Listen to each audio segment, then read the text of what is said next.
Bulan adalah satu-satunya satelit alami yang dimiliki oleh Bumi. Bulan merupakan satelit alami terbesar kelima di tata surya. Bulan memiliki diameter sekitar 3.474 km atau 27% dari diameter Bumi. Kepadatan bulan yaitu 60% dari kepadatan Bumi dan masanya seper-81 atau 1,23% dari massa Bumi. Bulan diperkirakan berusia kurang lebih 4,5 miliar tahun. Ya, usia bulan hampir sama dengan usia bumi, yaitu 4,6 miliar tahun. Lalu, bagaimana bulan bisa terbentuk?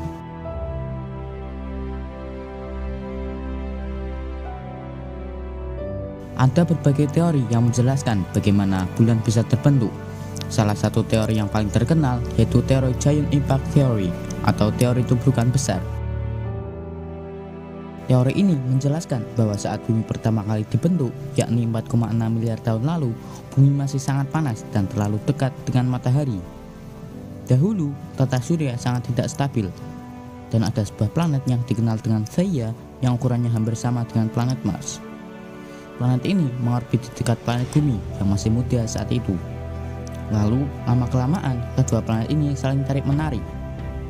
Jarak mereka pun menjadi sangat dekat, dan pada akhirnya bumi dan Theia bertabrakan.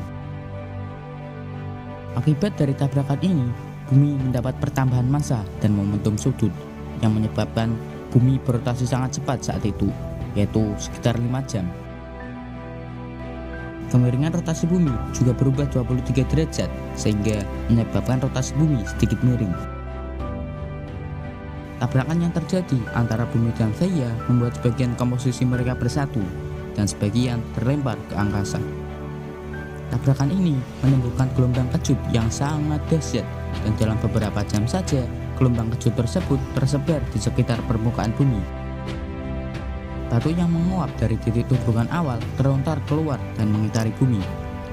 Setelah itu, bumi tersebut diselimuti oleh atmosfer yang tebal.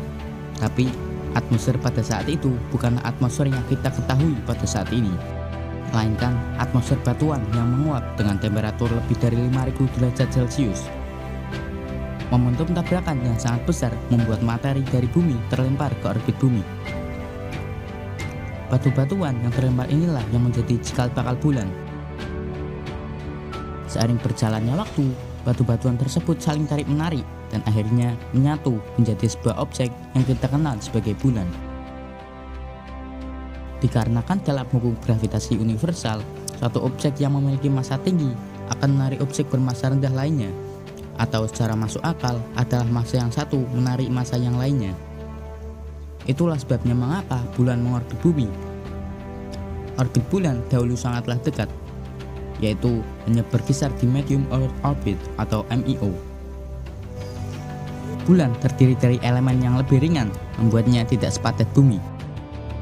Hal ini dikarenakan bahan yang membentuk bulan berasal dari mantel dan kerak bumi, sementara inti batuan planet tidak tersentuh. Batuan serta tanah yang ada di bulan ini sangatlah mirip dengan materi yang ada di bumi. Selain itu, juga ditemukan bahwa rasio isotop oksigen pada bumi dan bulan memiliki kemiripan. Hal tersebutlah yang membuat para ilmuwan yakin pada teori ini. Meskipun begitu, ada teori lain yang menyatakan proses terbentuknya bulan, meskipun tidak seterkenal teori tabrakan besar. Teori tersebut adalah co-formation theory, yang menjelaskan bahwa bumi dan bulan terbentuk secara bersamaan. Teori lainnya yaitu capture theory, yang menjelaskan bahwa bulan merupakan benda langit yang berhasil ditarik ke orbit bumi. Teori ini menyatakan bahwa asal-usul bulan juga dapat terbentuk pada waktu yang sama dengan bumi. Gravitasi akan menyebabkan materi di tata surya awal saling menarik, dan pada saat yang sama partikel yang saling terikat bersama membentuk bumi.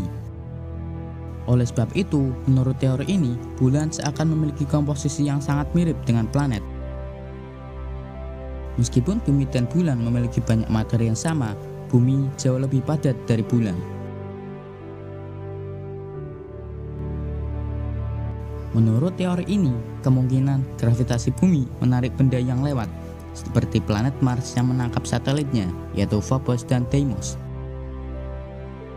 Menurut teori ini, benda berbatu yang terbentuk di tempat lain di tata surya bisa saja ditarik ke orbit di sekitar planet bumi. Teori ini menjelaskan perbedaan komposisi bumi dan bulan, tetapi pengorbit semacam itu seringkali berbentuk aneh, tidak berbentuk bulat seperti pada bulan. Jalur mereka cenderung tidak sejajar dengan ekliptika planet induknya, juga tidak seperti bulan. Jadi, terdapat banyak teori yang menyatakan bagaimana bulan bisa terbentuk.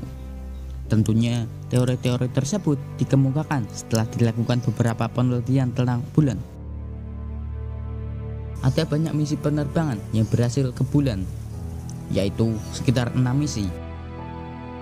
Misi-misi tersebut yaitu misi Apollo 11, Apollo 12, Apollo 14, Apollo 15, Apollo 16, dan Apollo 17 yang berlangsung pada tahun 1970 sampai 1976. Pendaratan astronot pertama kali adalah pada misi Apollo 11, yakni Neil Armstrong, Buzz Aldrin, dan Michael Collins. That's one small step for man, one giant leap for mankind. Keenam misi yang berhasil mendarat di bulan tersebut mengambil sekitar 382 kg sampel tanah bulan atau batuan bulan yang kemudian untuk diteliti di bumi. Penelitian terhadap bulan terus mengalami peningkatan, baik sekedar lintas dekat, mengorbit, maupun meneliti permukaan bulan. Selain itu, banyak instrumen yang telah diletakkan di permukaan bulan seperti seismometer dan gravimeter untuk meneliti lebih lanjut mengenai bulan.